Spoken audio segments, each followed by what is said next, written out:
The sun dipped low over the neighborhood, painting the sky with hues of orange and pink. It was an ordinary evening in a quiet suburb where families were finishing dinner and children played outside, their laughter echoing in the streets. A single mother, juggling the demands of work and parenthood, was clearing the table, her thoughts consumed by the usual list of to-dos. Her daughter, a bright and adventurous little girl with an endless curiosity for the world, had been outside playing with her friends just moments ago. The mother glanced at the clock on the kitchen wall. It was getting late. The familiar sound of the screen door slamming, signaling her daughter's return, hadn't come. A sense of unease began to creep in as she stepped out onto the porch, calling her child's name into the fading twilight. The street was eerily still now, the neighborhood kids nowhere to be seen. Her daughter didn't answer. Panic started to rise in her chest as she called again, louder this time. She quickly checked the yard, the swing set, and even the neighbor's driveway where the children often gathered. There was no trace of her little girl. Heart pounding, she rushed to her phone, dialing neighbors one by one. Each reply was the same: "I haven't seen her." Time felt like it was stretching endlessly, each passing second fueling her growing dread. She fought the urge to break down, focusing instead on retracing every possible step her daughter might have taken. A missing child was every parent's worst nightmare, and it was now her grim reality. The police were called, and within minutes, officers arrived, their flashing lights casting a surreal glow on the quiet street. They moved swiftly, asking questions, taking notes, and forming a search team. Neighbors gathered, offering support and joining the search. Some brought flashlights, others shared comforting words, though none could quell the deep fear in the mother's heart. As the hours dragged on, scenarios played out in her mind, some hopeful, most terrifying. Was her daughter simply lost, wandering in the nearby park? Or was it something worse? The not knowing gnawed at her, and she clung to the hope that someone, somewhere, would find her little girl safe. The search extended into the night, the glow of flashlights flickering through bushes and alleys. The mother's face was pale and tear-streaked as she clutched her phone, waiting for a call or text that would bring news. She had spoken to everyone she could think of: family, friends, even distant acquaintances, but there was no sign of her child. As the community mobilized, she noticed a family from across the street stepping forward. They weren't people she knew well, polite nods exchanged at best. The family had moved into the neighborhood recently, and while they seemed kind, they kept mostly to themselves. Still, their presence now felt oddly comforting. The father, a man with a calm and steady demeanor, approached her with his wife and teenage son. They offered to search the wooded area at the edge of the park, a place that hadn't yet been combed thoroughly.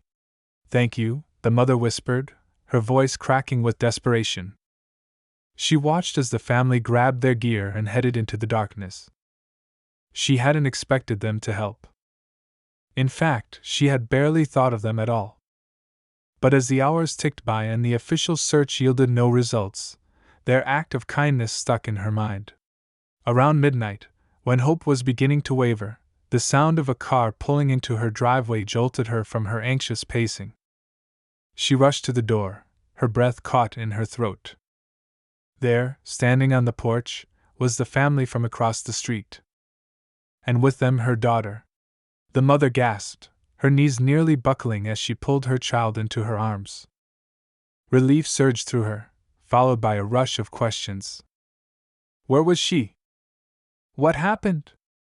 Is she okay? The father explained in a calm, steady voice. They had found her in the woods, frightened and disoriented. She had wandered too far, chasing after a stray cat, and lost her way as night fell. They reassured the girl, wrapped her in a blanket, and brought her straight home. The mother couldn't hold back her tears as she thanked them over and over again. She looked at them with a mix of gratitude and wonder. Why had they gone so far out of their way to help when others might have stayed home, safe in their beds? The family smiled, brushing off her thanks with humble words. It's what anyone would do, the father said simply, though his actions spoke volumes. But not everyone shared her gratitude. As the neighbors dispersed, whispers began to circulate. Not everyone in the community had been as welcoming toward the new family, and some had raised eyebrows when they first moved in. Now, those same skeptics were left grappling with their assumptions. Why had the very people who had been overlooked, perhaps even judged, stepped up when it mattered most? The mother, too, found herself reflecting on this. She had been polite but distant with her neighbors, never taking the time to truly get to know them. Yet here they were, playing the role of heroes when her world had turned upside down. As she tucked her daughter into bed that night, safe and sound, she couldn't shake the feeling that this experience had not only brought her child back but had also opened her eyes to the importance of community and the kindness of strangers. The story, however, didn't end there. What the mother didn't know yet was that the family's decision to help wasn't random. It was rooted in a history of quiet resilience and a belief in standing up for what's right, even when no one is watching. In the days that followed, she would come to learn more about their lives, their struggles, and the values that drove them to act with such selflessness. But for now, the mother was content to hold her daughter close, her heart full of gratitude. She didn't yet realize that this night would spark a ripple effect across the neighborhood, challenging long-held biases and bringing people closer in unexpected ways.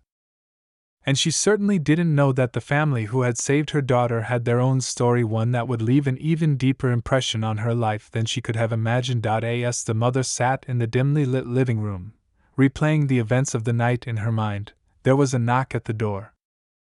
She opened it to find the teenage son standing there, holding something small and familiar in his hand. It was her daughter's favorite hair clip, the one she had been wearing earlier that day. "She dropped this in the woods," he said with a shy smile, handing it over. The mother took it, her voice catching in her throat. "Thank you," she murmured. "For everything." He nodded and turned to leave, but before he stepped off the porch, he hesitated. "My dad always says it's important to look out for each other," he said quietly, glancing back at her. "We're all neighbors, after all." The words lingered long after he had gone, planting a seed in her heart. For the first time in a long time, the mother felt a glimmer of hope, not just because her daughter was safe, but because the world, despite its flaws, still had people who cared. People who reminded her of what humanity could be at its best. What she didn't know was that this act of kindness was only the beginning of a story that would change not just her life but the lives of everyone in their small, quiet community. The next morning, the neighborhood was unusually quiet. Word had spread quickly about the girl's disappearance and miraculous return. People exchanged nervous glances as they walked their dogs or collected their mail, their voices hushed. For all the relief that came with the girl being home safe, an unspoken question lingered in the air. How had she wandered so far, and why hadn't anyone noticed sooner? The mother couldn't shake her unease. Her daughter had slept soundly, curled up with her favorite blanket, but the mother barely closed her eyes. She kept thinking about how easily things could have gone wrong and how it was sheer luck or perhaps fate that the family across the street had found her. She wanted to thank them again, but each time she rehearsed what to say in her mind, the words felt inadequate. By mid-morning, she decided to bake a batch of cookies as a gesture of gratitude. It wasn't much, but it was something. As the scent of warm chocolate chip cookies filled the kitchen, her daughter wandered in, rubbing her eyes and looking up at her mom with a sleepy expression.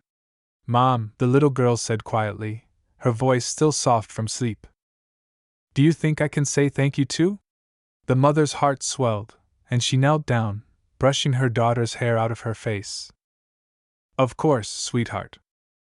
That's a wonderful idea." With the cookies packed into a neat little box, they made their way across the street. The mother felt a strange nervousness as she knocked on the door. It was only now, standing on their porch, that she realized how little she actually knew about her neighbors. The door opened, and the father greeted them with a warm smile. His wife and son appeared behind him, and the little girl stepped forward shyly, holding out the box of cookies. "Thank you for finding me," she said, her voice barely above a whisper. The family's smiles grew wider, and the mother noticed a flicker of emotion in the father's eyes. He knelt to the little girl's level, his voice gentle. "You don't need to thank us. We're just glad you're safe." The moment felt almost too perfect, like something out of a storybook. But as they exchanged pleasantries, the mother's eyes caught something in the background, a faint scar running along the edge of the father's hand and the slight weariness in his wife's expression. They had lived quietly in the neighborhood for months, but it was clear now that their lives hadn't always been so peaceful. Later that day, as the mother sat on her porch, she found herself watching the family across the street more closely. She noticed how they worked as a team, their movements seamless, as if they'd learned to rely on each other through years of shared challenges. It made her wonder what kind of life they'd lived before coming here. She decided to ask around, starting with her closest neighbor. Over coffee, she mentioned how kind the family had been and how they'd found her daughter. The neighbor gave her a curious look. "They seem nice enough," she said cautiously, "but no one really knows much about them. They keep to themselves. Moved here from out of state, I think." That didn't surprise the mother. People who'd experienced hardship often carried an air of quiet reserve. She considered letting it go, but something about their kindness so effortless, so genuine, made her want to understand them better. Why would people who barely knew her risk so much to help? It wasn't just their bravery that intrigued her, it was their humility. They didn't expect recognition or thanks. They simply did what needed to be done. As the days passed, the mother's daughter began to settle back into her routine, but she seemed quieter than usual. She spent more time indoors, often sitting by the window with her sketchpad. The mother finally asked her what was on her mind. "The woods were really dark," the little girl said after a long pause. "I was so scared, but when they found me, it felt like I knew them. Like they weren't strangers." The mother frowned, her curiosity deepening. How could her daughter feel that way about people they hardly knew? What was it about this family that made them seem so familiar, so safe? One afternoon, the teenage son from across the street came over to return a soccer ball that had rolled into their yard.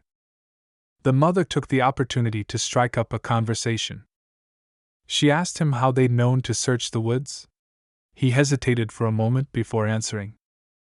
"My dad always says you have to trust your instincts." He noticed the way the police were searching and thought they might have missed something. "So, we just followed the trail as far as we could." There was something about the way he said it, calm, assured, yet deeply personal. The mother wanted to ask more, but she could tell he wasn't used to talking about himself. Instead, she thanked him again and let him go. That night, as she stood at her kitchen sink washing dishes, she thought about everything that had happened. The questions kept piling up. Why had the police overlooked the woods? How had the family known where to look? And most importantly, why did they care so much? The mother decided to do something she hadn't done before. She walked across the street, knocked on their door, and invited them over for dinner. At first, they seemed surprised, but after a moment's hesitation, they agreed. When they arrived, the atmosphere was warm and friendly, but the mother could sense there was more beneath the surface. Over the course of the meal, she learned bits and pieces about their past. They'd moved frequently, always searching for a place where they could settle down. The father had been a teacher, the mother a nurse. Their son had grown up learning to adapt to new schools and neighborhoods. "We've seen a lot of places," the father said with a faint smile, "but it's the people who make a home, not the location." It was a simple statement, but it stayed with her. After they left, she sat in her quiet house, reflecting on how much they had taught her in such a short time. They had shown her that kindness wasn't about grand gestures or public recognition. It was about being there when someone needed you most, without expecting anything in return. But the mystery wasn't over. The mother still felt like there was something unsaid, something the family wasn't sharing. And as much as she respected their privacy, she couldn't ignore the feeling that their story was tied to her own in ways she didn't yet understand. The next day, she went for a walk through the woods where her daughter had been found.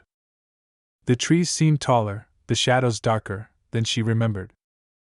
She tried to imagine what it must have been like for her little girl, lost and afraid, and how it must have felt to see those kind faces appear out of the darkness. As she stood there, listening to the rustle of leaves, she noticed something unusual: a small, worn path cutting through the underbrush. It didn't look like part of the park's trail system. Curious, she followed it a short distance until she came to a clearing. There, tucked away in the trees, was an old wooden bench, weathered but sturdy. The sight of it sent a shiver down her spine. Why was it here, so far from the main trails? And who had put it there? She turned to head back but stopped when she heard a faint sound behind her. It was the father from across the street, holding a small flashlight. His expression was calm, but there was something in his eyes, a mix of understanding and caution. "You found the old bench," he said quietly. The mother nodded, unsure of what to say.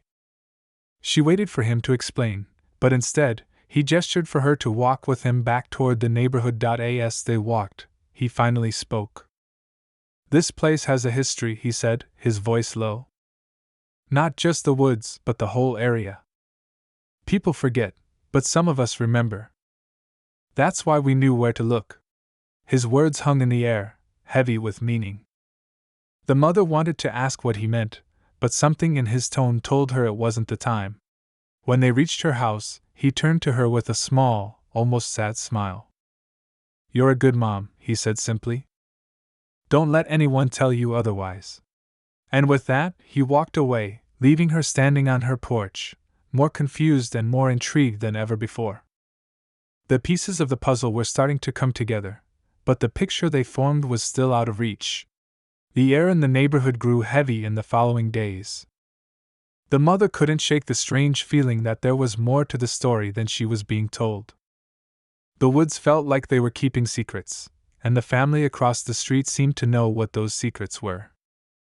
Every time she caught a glimpse of them, there was an unspoken weight in their eyes, as if they were carrying something far bigger than themselves. Her daughter seemed calmer now, almost too calm. She would spend hours by the window, sketching the trees and shadows beyond their backyard. When the mother asked her what she was drawing, the little girl would shrug and say, "It's just the woods." But one afternoon, when the mother took a closer look at her daughter's sketchpad, she saw something that made her stop cold. Among the trees was a figure not detailed, but unmistakable. It was tall and shadowy, its shape blending into the forest but still distinct enough to make her uneasy. The mother's breath caught, and she turned to her daughter. "Who is this?" she asked, trying to keep her voice steady. The little girl didn't look up from her coloring pencils. "It's the man who watches," she said simply, as if it were the most normal thing in the world. The mother's heart raced. "What do you mean, the man who watches?" Her daughter finally looked up, her eyes wide and serious. "I saw him when I was in the woods. He didn't say anything, but he was there. I think he was making sure I didn't get too lost." The mother felt a chill run down her spine. She didn't know what to say, but she couldn't let it go. That night, after her daughter had gone to bed, she sat on the porch, staring out at the woods. The shadows seemed darker than usual, the trees swaying slightly in the breeze. She thought about the path she'd found, the old bench, and the father's cryptic words. It all felt connected, but she didn't know how. She was so lost in thought that she didn't notice the father from across the street until he was standing at the edge of her yard. His flashlight was off, and he stood silently, almost blending into the darkness. When she finally saw him, she startled, her hand flying to her chest. "I didn't mean to scare you," he said softly, stepping closer. "But I think we need to talk." The mother hesitated, then nodded. She gestured for him to sit on the porch steps, and for a long moment either of them spoke. Finally he sighed, running a hand through his hair. "There are things about this neighborhood," he began, his voice low, "things people don't talk about because they don't want to believe them. But you need to understand we didn't find your daughter by chance. We knew where to look because we've seen it before. The mother's chest tightened. Seen what? She asked, her voice barely above a whisper. He hesitated, as if weighing how much to say. There's a history here, he finally said. A long one. The woods have always been a strange place. People say they're just trees, but anyone who's lived here long enough knows better.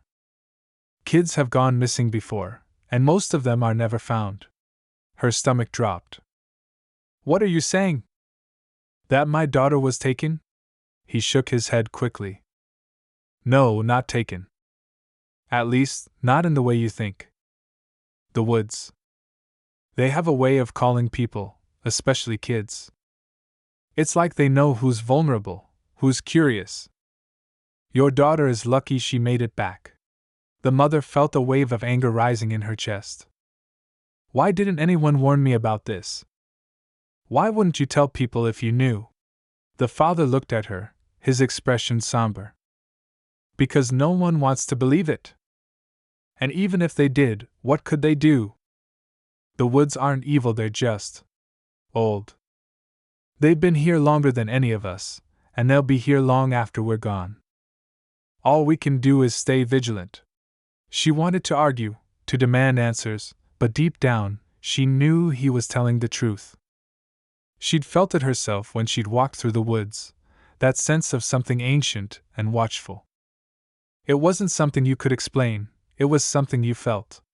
That night, she couldn't sleep. She sat by her daughter's bedside, watching her breathe, and wondered what might have happened if the family across the street hadn't been there. She thought about the figure her daughter had drawn, the man who watches, and she couldn't shake the feeling that there was more to the story than even the father knew. The next day, she decided to go back to the woods, this time during daylight. She didn't tell anyone where she was going, not even her daughter. She just put on her boots, grabbed a flashlight, and headed out. The path was easy to find now that she knew where to look, and she followed it all the way to the clearing with the bench. This time, she noticed something she hadn't seen before: a small pile of stones near the bench, arranged in a deliberate pattern. It wasn't random. Someone had put them there for a reason. She crouched down, examining the stones more closely, and noticed faint markings on some of them. They looked like symbols, but she didn't recognize them. As she stood up, she heard a sound behind her, a soft rustling, like someone moving through the underbrush. She turned quickly, her heart pounding, but she didn't see anyone. The woods were silent again, but she couldn't shake the feeling that she wasn't alone. She started back toward the main trail, her pace quickening with every step. She told herself it was just her imagination, that there was nothing to be afraid of. But as she neared the edge of the woods, she saw something that made her freeze. Standing just a few yards away, partially obscured by the trees, was a figure. It was tall and still, its face hidden in shadow. For a moment, she thought it might be one of her neighbors, but something about the way it stood so motionless, so silent, made her doubt it. She took a step back, her pulse racing. "Who's there?" she called out, trying to sound braver than she felt. The figure didn't move. It just stood there, watching. And then, as suddenly as it had appeared, it was gone, melting into the trees like a shadow at dusk. The mother ran the rest of the way home, her breath coming in short gasps. When she reached her house, she locked the door behind her and leaned against it, trying to calm herself. She told herself she was overreacting, that it was probably just someone out for a walk. But deep down, she knew that wasn't true. That night, she sat in the living room with all the lights on, clutching a cup of tea she couldn't bring herself to drink. She kept glancing out the window, half expecting to see the figure again. But the street was quiet, and the house across the way was dark. When she finally went to bed, she lay awake for hours, her mind racing. She thought about the father's warning, the strange pile of stones, and the figure in the woods. It all felt connected, like pieces of a puzzle she couldn't quite put together. And for the first time, she wondered if her family was truly safe. The following morning, the mother woke to a knock on the door. The sound startled her, sharp and insistent, cutting through the uneasy quiet of the house. She glanced at the clock. It wasn't even 7 yet. She hesitated, her stomach knotting, before pulling on her robe and heading to the door. When she opened it, she found the mother from across the street standing there, her expression tight with worry. "I'm sorry to come so early," the neighbor began, her voice low. "But something's happened." The mother's heart sank. "What do you mean?" Is it about the woods?" The neighbor nodded. "Last night, my husband went out there to check the perimeter. It's something we do now and then, just to make sure everything's quiet. But this time, he found something strange." The mother felt a chill creep up her spine. "What did he find?" The neighbor hesitated, glancing over her shoulder as if someone might overhear. "You need to see for yourself. It's easier to explain if you just come." The mother hesitated. Every instinct told her to stay inside, to lock the door, and keep her daughter safe. But the urgency in the neighbor's voice left her little choice. She grabbed her jacket and followed the woman across the street, their footsteps crunching softly on the gravel. They didn't go far, just to the edge of the woods, near the path the mother had taken the day before. The neighbor's husband was waiting for them, standing near a tree with his arms crossed. He nodded at the mother as they approached but didn't say anything. Instead, he gestured toward the ground. At first, the mother didn't see it. But then, as her eyes adjusted to the dappled light, she noticed the markings. They were etched into the dirt, forming a series of intricate, swirling patterns. They looked deliberate, almost ceremonial, and they stretched in a perfect circle around the base of the tree. "What is this?" the mother asked, her voice trembling. The neighbor's husband shook his head. "I don't know. But it wasn't here yesterday." The mother crouched down, running her fingers lightly over the markings. They were too precise to have been made by an animal. "Do you think it's some kind of warning?" The husband exchanged a glance with his wife, and the tension between them was palpable. "We've seen these before," the wife said finally.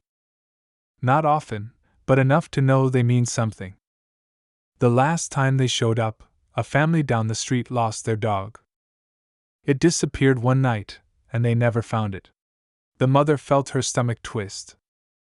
"Are you saying this has something to do with my daughter?" The wife hesitated, then nodded. "We think so.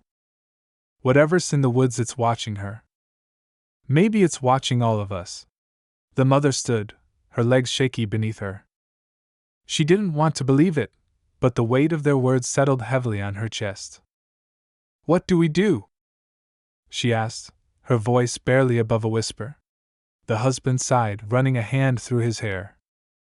"We keep an eye on the woods, and we don't let the kids out of our sight. Beyond that, I don't know." The mother returned home, her mind racing. She tried to act normal for her daughter's sake, but every time the little girl smiled or laughed, it felt like a fragile thread holding their world together. She couldn't shake the feeling that something or someone was waiting for the right moment to snap it. That night, she couldn't sleep. She lay awake, staring at the ceiling, listening to the faint creaks and groans of the house settling. Around midnight, she heard it, the faint rustling sound she'd heard in the woods the day before. At first, she thought she might be imagining it, but when she crept to the window and peered outside, her breath caught. There, at the edge of the yard, stood the same shadowy figure she'd seen in the woods. It was closer now, its features still hidden but its presence undeniable. It didn't move, didn't make a sound. It just stood there, watching. The mother's hands trembled as she backed away from the window. She grabbed her phone and dialed the neighbor's number. It rang twice before the wife answered, her voice groggy. "There's someone outside," the mother whispered, her voice shaking. "At the edge of my yard." There was a pause, and then the wife said, "Stay inside. Lock the doors. We'll be right there." Minutes later, the neighbor and her husband arrived, flashlights in hand. They scanned the yard, their beams cutting through the darkness, but by the time they reached the spot where the figure had been, it was gone. The husband knelt down, inspecting the ground, and found a single footprint, a large, heavy print, like that of a boot. The mother felt a lump rise in her throat. "Do you think it's someone human?" she asked, though she wasn't sure which answer would be worse. The husband stood, his expression grim. "I don't know. But whoever or whatever it is, they're getting bolder." The next day, the mother decided she couldn't stay silent any longer. She went to the local library, searching through old newspapers and records, looking for anything that might explain what was happening. What she found left her reeling. Decades ago, there had been a series of disappearances in the area, mostly children, all of them last seen near the woods. The cases had never been solved, but there were whispers of strange sightings and unexplainable events. One article mentioned the same swirling pattern she'd seen at the base of the tree, calling them the mark of the forest. As she read, a pattern began to emerge.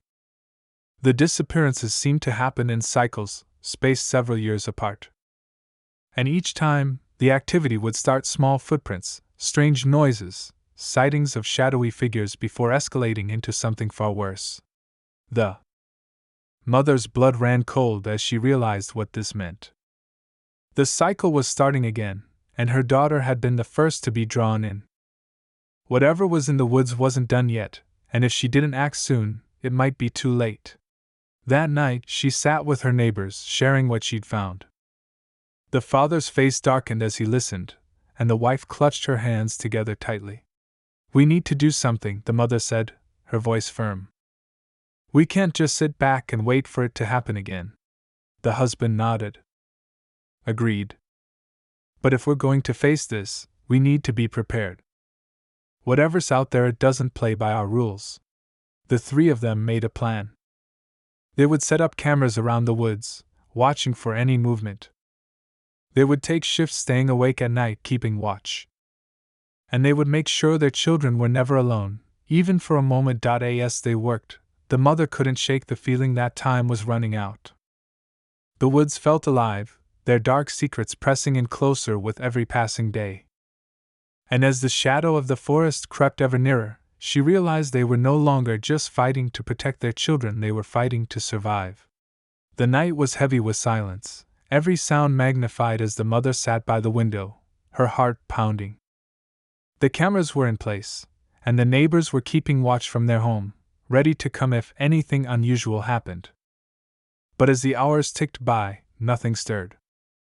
The mother's exhaustion began to weigh on her, but she forced herself to stay alert, her eyes darting between the darkened trees. It was close to 3 in the morning when the first motion alert went off.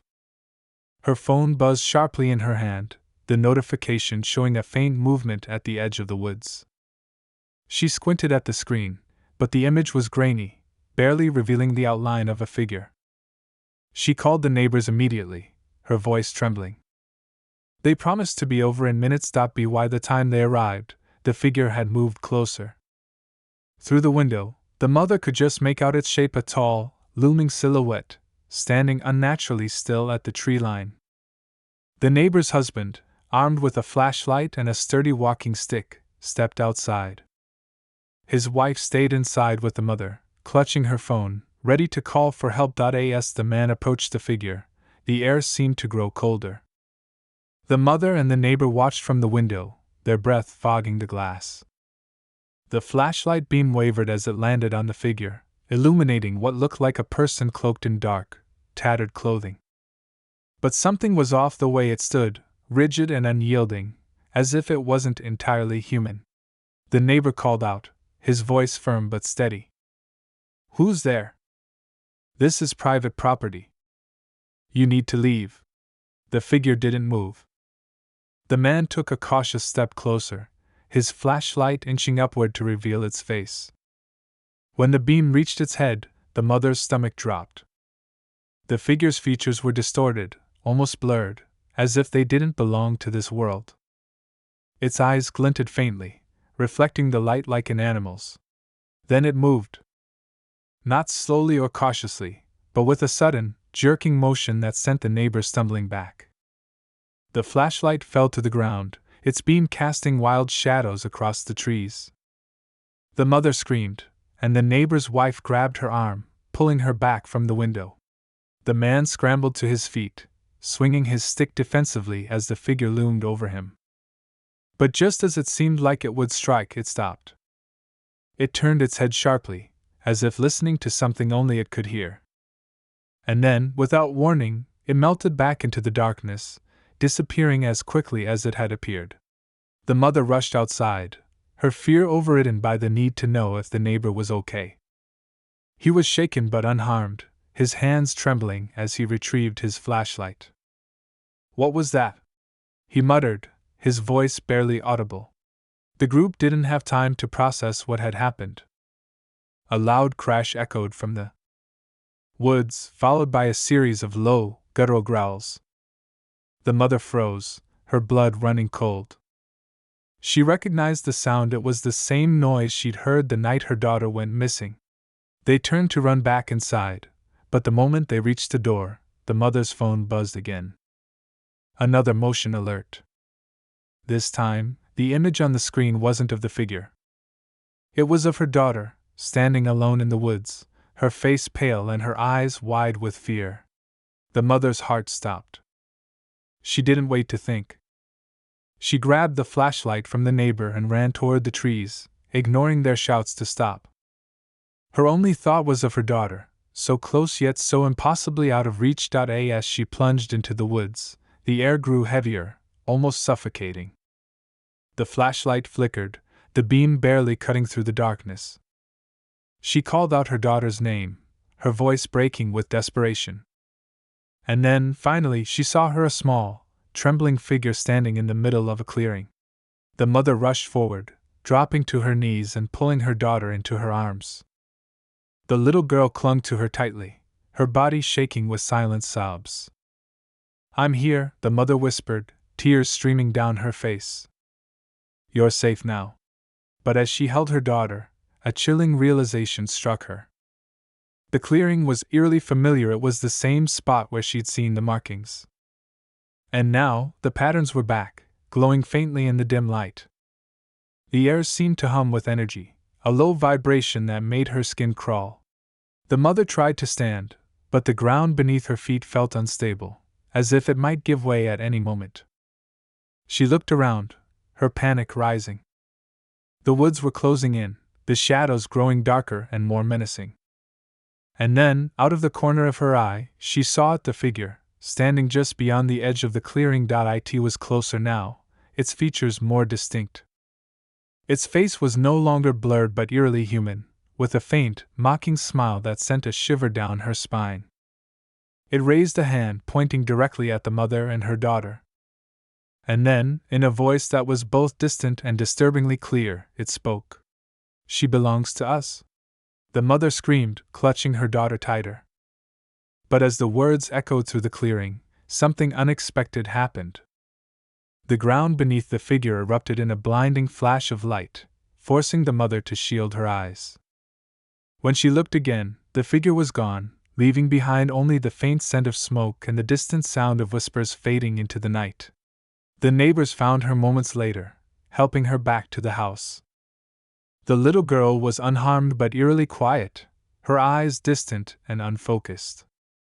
The mother held her close, refusing to let her go, even as the neighbors tried to piece together what had happened. In the days that followed, the woods grew still again.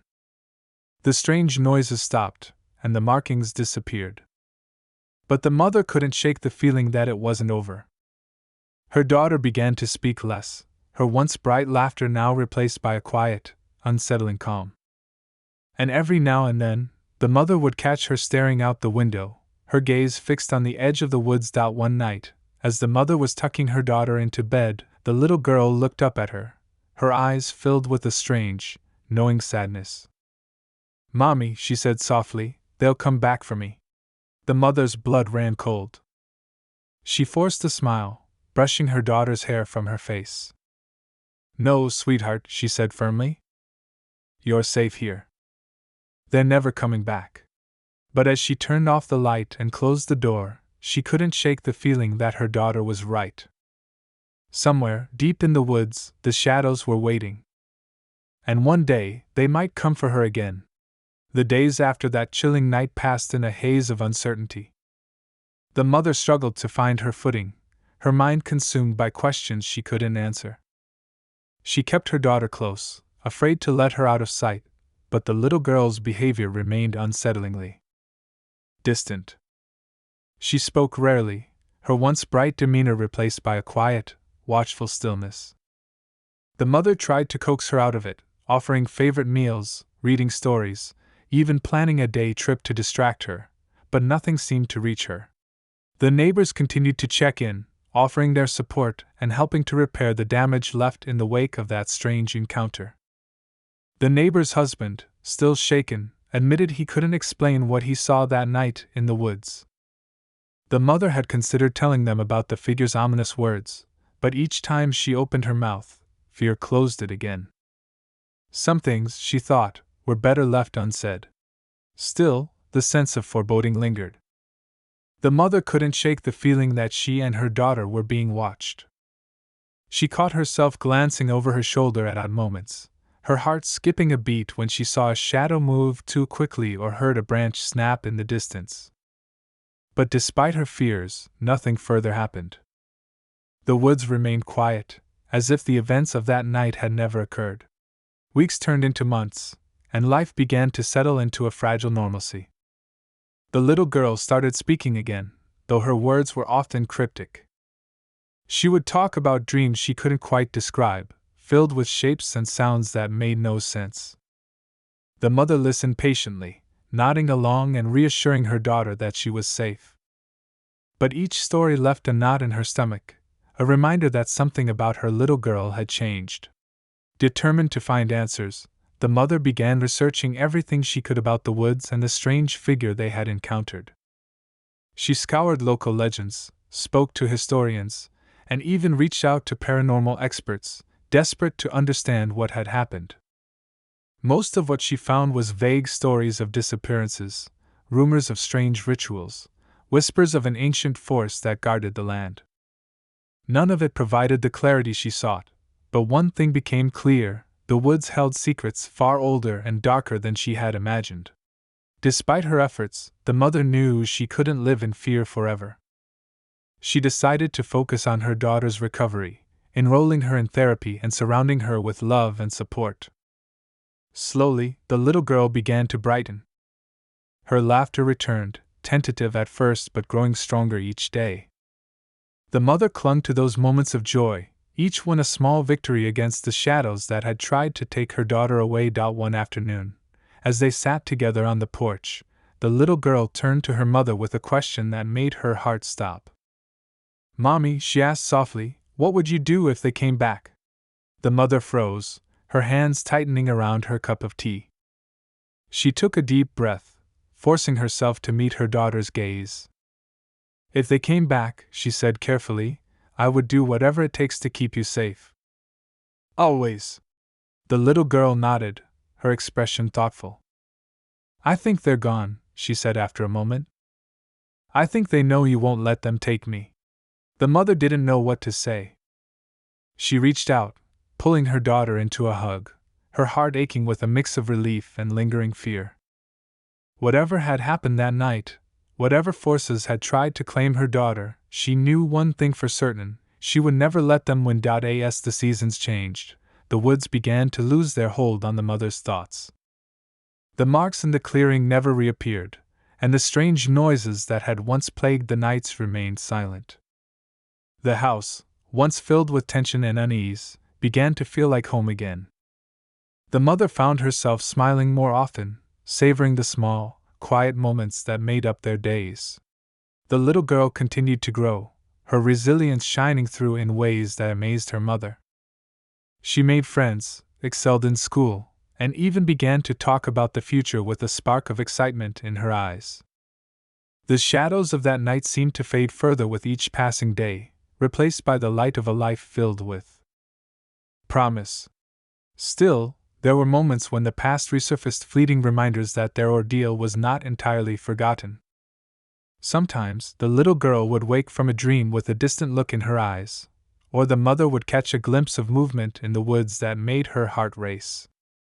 But these moments were fleeting, overshadowed by the strength they had found in each other. One evening, as they sat by the fire, the little girl turned to her mother with a smile. "Do you think the woods will ever be just woods again?" she asked. The mother considered the question, her gaze drifting to the darkened trees beyond the window. "Maybe," she said after a moment. "Or maybe they've always been more than that. But as long as we have each other, we don't need to be afraid of them." The little girl nodded, her smile widening. "I'm not afraid," she said confidently. "Not anymore." The mother reached out, squeezing her daughter's hand. In that moment, she felt a sense of peace she hadn't known in a long time. The woods might always hold their mysteries, but they no longer held power over her or her daughter. They had faced the darkness together and emerged stronger, bound by a love that no shadow could ever break. As the fire crackled softly and the night stretched on, the mother and daughter sat in quiet companionship, their fears and doubts left behind. The woods stood silent and still, their secrets buried deep. And for the first time in a long time, the mother felt certain that they would be okay. Whatever the future held, they would face it together, unshaken and unafraid.